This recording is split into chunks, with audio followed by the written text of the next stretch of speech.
आईनी हिंदी के एक नए एपिसोड में आपका स्वागत है और इस वीडियो में हम बात करने वाले हैं अमेरिका के बारे में। और हम जानेंगे कि क्यों अमेरिका इस समय भारत पर इतना मेहरबान हो रहा है।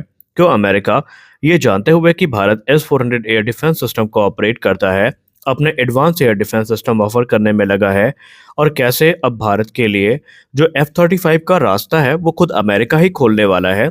और वो कौन सा फैक्टर है जो अमेरिका को विवश कर रहा है कि वो भारत को F-35 लाइटनिंग टू ऑफर करे। और हम ये भी जानेंगे कि अगर ये सारी चीज़ें हो भी जाती है तो क्यों भारत F-35 को कंसीडर नहीं करेगा, और अगर भारत करेगा तो क्या वो शर्तें जो भारत के द्वारा रखी जाएंगी अमेरिका उनको मानेगा। तो फैक्टर्स काफ़ी सारे हैं जिनको हम डिस्कस करेंगे आज के इस वीडियो में। तो चलिए शुरू करते हैं आज का अपना ये वीडियो। दोस्तों, अगर आप पिछले कुछ वर्षों को देखें तो अमेरिका भारत की मार्केट को लेकर काफ़ी एग्रेसिव है। अमेरिका ने स्मॉल आर्म्स से लेकर के जो एयर डिफेंस सिस्टम है और जो एयरक्राफ्ट है उन सब का ऑफर भारत को दिया है। बाइडेन एडमिनिस्ट्रेशन ने क्लियर मैसेज नई दिल्ली को दिया है कि जब भारत की सुरक्षा की बात आएगी, भारत की डिफेंस कैपेबिलिटी को ताकतवर बनाने की बात आएगी, तो अमेरिका ऑफ द टेबल कोई डील नहीं करेगा। सारी चीज़ें भारत के पास उपलब्ध रहेंगी। ये भारत के ऊपर डिपेंड करेगा कि भारत इनको लेता है या नहीं। आपने गौर किया हो तो अमेरिका ने जब से C-130 जे सुपर हरक्यूलिस और C-17 ग्लोब मास्टर जैसे एयरक्राफ्ट बेचे हैं, उसके बाद से वो एडिशनली दूसरे फाइटर जेट जो है उनको भी बेचने के लिए काफ़ी उत्सुक है। और उन्होंने MMRCA-1 में भी पार्टिसिपेट किया था, MMRCA-2 जिसको हम MRFA के नाम से जानते हैं, इसमें भी पार्टिसिपेट किया। दो एयरक्राफ्ट अभी भी बने हुए हैं। पहला है F-21 जो कि लॉकहीड मार्टिन का है, जिसको लेकर के लॉकहीड मार्टिन के CEO ने कल ही ये बयान दिया है, या प्रेसिडेंट ने बयान दिया है कि F-21 का ऑप्शन अभी भी भारत के पास मौजूद है। भारत जब चाहे इनको एक्सेप्ट कर लेता है या कर सकता है। इसके बाद F-15EX दूसरा सबसे प्रबल दावेदार माना जा रहा है। ये सारी चीज़ें चली रही थी कि अमेरिका अब भारत की थल सेना पर भी काफ़ी ज़्यादा ध्यान दे रहा है और उन्होंने स्ट्राइकर आर्मर्ड व्हीकल और दूसरे जो सिस्टम है उनका प्रस्ताव दिया है। लेकिन सबसे चौंकाने वाली बात यह है कि अभी हाल ही में US गवर्नमेंट ने भारत को अपने दो सबसे एडवांस मिसाइल डिफेंस सिस्टम, जिसको MIM-104 पैट्रियट और terminal high altitude area defence यानी थर्ड एयर डिफेंस सिस्टम जो है, ये भारत को ऑफर किया है। और यहाँ पर एक्सपर्ट्स ये मानते हैं कि ये जो ऑफर किए गए हैं ये रशिया के S-400 एयर डिफेंस सिस्टम की डील आगे ना बढ़े और एडिशनल उसको काउंटर करने के लिए किए गए हैं। अमेरिका ये जानता है कि Bharat S-400 air defence system को कुछ ऑपरेट कर रहा है, लेकिन इसके बावजूद भी वो अपने जो सैन्य संबंध है वो भारत के साथ मजबूत कर रहा है। अब इसको लेकर के सीनियर डिफेंस एनालिस्ट ये मानते हैं कि अमेरिका ये बात समझ चुका है कि चाइना की विस्तारवादी नीति को अगर एशिया में कोई देश काउंटर कर सकता है तो वो सिर्फ भारत है। और इसीलिए कई सीनियर डिफेंस एनालिस्ट ये मानते हैं कि अमेरिका की इस समय मजबूरी है भारत के साथ खड़े होना, क्योंकि भारत के साथ अगर वो नहीं रहेंगे तो उनके लिए कॉम्प्लेक्सिटीज और भी ज़्यादा बढ़ जाएगी। तो वहीं कुछ डिफेंस एनालिस्ट ये मानते हैं कि अमेरिका इस समय ये समझ चुका है कि असली पोटेंशियल बायर कौन है और कहाँ उसको ज़्यादा बेनिफिट मिलेगा। और इसी चीज़ को ध्यान में रख करके America S-400 air defence system के केस को भी इग्नोर करने के लिए तैयार है, क्योंकि ये कोई हल्का मामला नहीं है। आपको तुर्की के केस में हम याद दिला दें कि तुर्की ने जैसे ही S-400 एयर डिफेंस सिस्टम को खरीदा था, तुरंत अमेरिका ने तत्काल प्रभाव से उसे F-35 प्रोग्राम से बाहर कर दिया था, जबकि वो तो पार्टनर भी था उस प्रोग्राम में। तो यहाँ पर आप समझ सकते हैं कि अमेरिका ने भारत के ऊपर कोई बड़ा कदम क्यों नहीं उठाया। क्योंकि अगर हम बात करें अमेरिका के ऑफर की, तो ये जो patriot air defence system offer किया गया है, ये बेसिकली मीडियम रेंज का high altitude air defence system है, जो कि अलग अलग प्रकार के थ्रेट्स को काउंटर कर सकता है, जैसे कि tactical ballistic missile, cruise missile या फिर जो advance fifth generation fighter aircraft है उनको भी काउंटर करने की कैपेबिलिटी इसमें उपलब्ध है। वहीं अगर हम थार्ड की बात करें तो ये एक हाई लेवल का anti ballistic missile defence system है, जो कि मीडियम और इंटरमीडिएट रेंज की जो बैलिस्टिक मिसाइल है इनको टर्मिनल फेज में ही आने पर डिस्ट्रॉय कर देता है।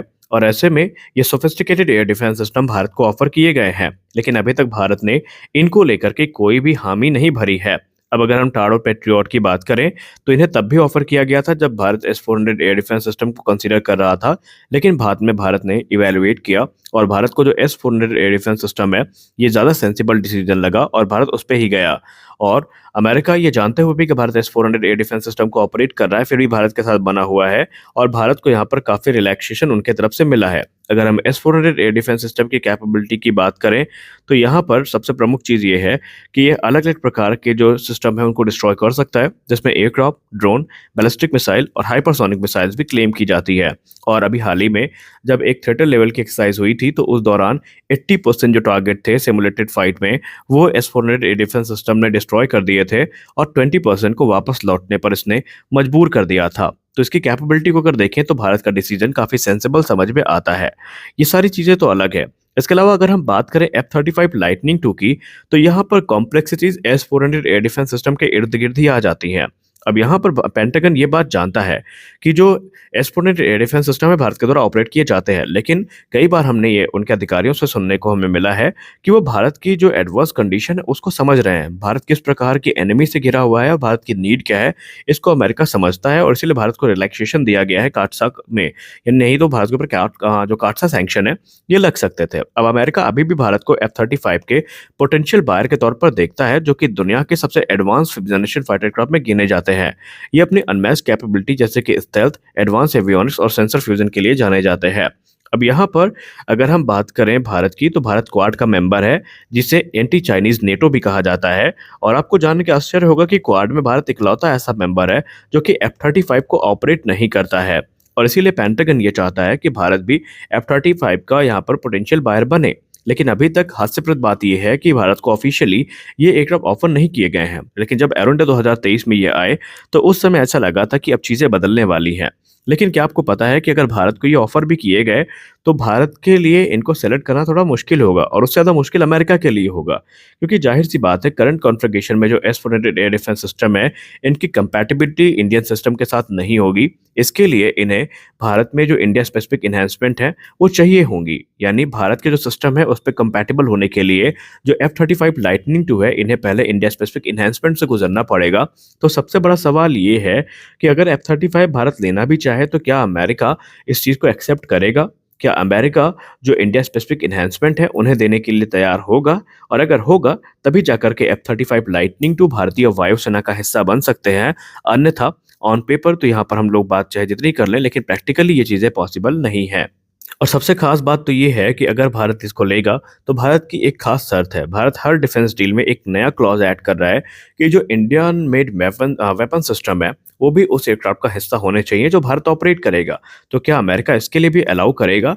ये भी काफ़ी सोचने वाली बात है। यानी फैक्टर्स काफ़ी सारे हैं जिनको कंसीडर करना पड़ेगा। हालांकि अभी तो अमेरिका ने ऑफिशियली इसको ऑफर नहीं किया, लेकिन शायद अगर सरकार बदलती है और ट्रंप की गवर्नमेंट आती है, तो एक्सपर्ट्स ये मानते हैं कि भारत के साथ जो सैन्य संबंध है, ये नेक्स्ट लेवल पे जा सकते हैं अमेरिका के। और अगर ऐसा हुआ, तो संभावित है कि हमें F-35 का जो एक अच्छा ऑफर है, ये भी अमेरिका से आता दिखाई पड़े। लेकिन ये भविष्य की बातें हैं और भविष्य किसी ने नहीं देखा है। आपको क्या लगता है, अमेरिका का झुकाव भारत की तरफ किस चीज़ को लेकर के है? क्या आप भी डिफेंस एनालिस्ट के उन फैक्टर से कह सकते हैं, आप उनसे सहमत हैं, जहाँ पर वो कह रहे हैं कि चाइना का एग्रेशन काउंटर करने के लिए भारत की ज़रूरत है अमेरिका को, इसलिए अमेरिका भारत का समर्थन कर रहा है, या कोई और कारण है? आप अपनी राय कमेंट सेक्शन में ज़रूर बताएँ। तो मिलते हैं अगले वीडियो में, तब तक के लिए जय हिंद।